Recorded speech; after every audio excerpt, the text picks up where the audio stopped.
भगवान ने किसी को सुंदरता ज़्यादा दी है, किसी को कम दी है, किसी को बुद्धि ज़्यादा दी है, किसी को कम दी है, किसी को दौलत ज़्यादा दी है, किसी को कम दी है, लेकिन समय उन्होंने सबको बराबर दिया है। समय ही एकमात्र ऐसी दौलत है जिसे आप बैंक में जमा नहीं कर सकते। समय का गुजरना आपके हाथ में नहीं होता है, यह तो घड़ी की सुई के साथ लगातार आपके हाथ से फिसलता रहता है। आपके हाथ में तो बस इतना रहता है कि आप इस समय कैसा उपयोग उसका कर रहे हैं। अगर सदुपयोग करेंगे तो अच्छे परिणाम मिलेंगे, अगर दुरुपयोग करेंगे तो बुरे परिणाम मिलेंगे। ध्यान देने वाली बात यह है कि आपके पास कहने को तो 24 घंटे होते हैं, लेकिन वास्तव में इतना समय हमारे हाथ में नहीं होता। सच तो यह है कि समय के एक बड़े हिस्से पर हमारा कोई नियंत्रण नहीं होता। 8 घंटे नींद में चले जाते हैं, 2 घंटे खाने पीने में, तैयार होने में, नित्य क्रियाकर्म करने में चले जाते हैं। यानी हमारे हाथ में दरअसल 14 घंटे का समय होता है। दूसरे शब्दों में कहा जाए तो जीवन में सिर्फ 58% समय पर हमारा नियंत्रण संभव है, जबकि 42% समय हमारे नियंत्रण से बाहर होता है। सुविधा की दृष्टि से यह मान लें कि 40% समय पर हमारा नियंत्रण नहीं होता, जबकि 60% समय पर हमारा नियंत्रण होता है।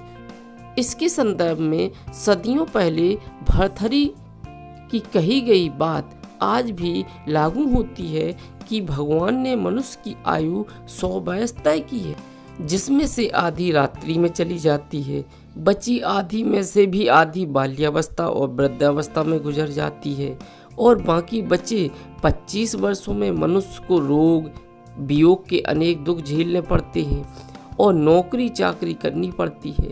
इसलिए हम यह कह सकते हैं कि जल तरंग के समान चंचल इस जीवन में लेस मात्र सुख भी नहीं है। समय अनमोल है, क्योंकि वास्तव में समय ही संसार की एकमात्र ऐसी चीज है जो सीमित है।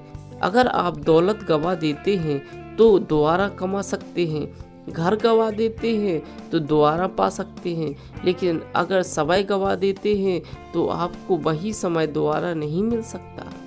हमारे पास जीवन में बहुत कम समय है और यह समय सीमित है। यदि हम अपनी अपेक्षित आयु 100 वर्ष मान लें तो हमारे पास जीवन में कुल 36,500 दिन ही होते हैं। इसी समय हिसाब लगाकर देखें कि इन 36,500 दिनों में से आपके पास कितने दिन बचे हैं जिनमें आपको अपने जीवन का लक्ष्य प्राप्त करना है। अगर जीवन में कुछ करना, कुछ बनना, कुछ पाना चाहते हैं तो यह अनिवार्य है कि हम समय का सर्वश्रेष्ठ उपयोग करना सीख लें, ताकि इस धरती पर अपने सीमित समय में हम सब वह हासिल कर सकें जो हम हासिल करना चाहते हैं, चाहे वह दौलत हो या शोहरत हो, सुख हो या सफलता हो। खोई दौलत मेहनत से दोबारा हासिल की जा सकती है, खोया ज्ञान अध्ययन से, खोया स्वास्थ्य चिकित्सा से, संयम से, लेकिन खोया समय हमेशा हमेशा के लिए चला जाता है। कैलेंडर से धोखा न खाएं। साल भर में केवल उतने ही दिन होते हैं जिनका आप उपयोग करते हैं। एक व्यक्ति साल भर में केवल 1 सप्ताह का मूल्य प्राप्त करता है, जबकि दूसरा व्यक्ति 1 सप्ताह में ही पूरे साल का मूल्य प्राप्त कर लेता है। कृपया इस वीडियो को अपने दोस्तों को शेयर करें, इस पर कमेंट करें, वीडियो को लाइक करें। यदि चैनल पर आप नए हैं तो चैनल को सब्सक्राइब करें और बेल आइकन को प्रेस करना ना भूलें, जिससे कि इसी तरह की उपयोगी जानकारी प्राप्त करने संबंधी वीडियो आप तक आती रहें। धन्यवाद।